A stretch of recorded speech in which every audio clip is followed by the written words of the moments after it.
Milers de rubinencs reben les notícies més importants de rubitv.cat al seu mòbil. I tu? Encara no? És molt fàcil i és gratuït. Apunta't ara!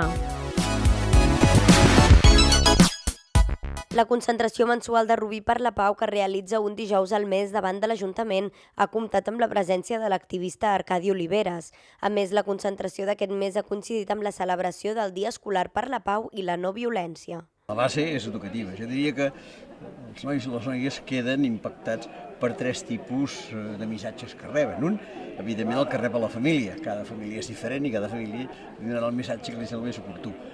En segon lloc, també reben el de l'escola, que aquest és bàsic i aquest sí que pot ser ben preparat i especialment, ja hem dit abans, que les escoles preparen dies de no violència i després hem de tenir en compte que també la canalla cada vegada és més influenciada pels mitjans de comunicació, pels missatges, pels whatsapps, per aquestes coses, i amb això també hem de ser una mica curosos, perquè en general estem creant una societat massa dependent d'aquests aparellets i poc respectuosa amb la reflexió. Oliveres ha fet una denúncia sobre totes les formes de violència que existeixen i ha remarcat que la pitjor d'elles és la fam. La violència de la fam és la més agressiva de totes, sobretot si tenim en compte que, si bé les xifres no són massa exactes, estem parlant de com a mínim 25-30.000 persones que moren cada dia de fam en el món.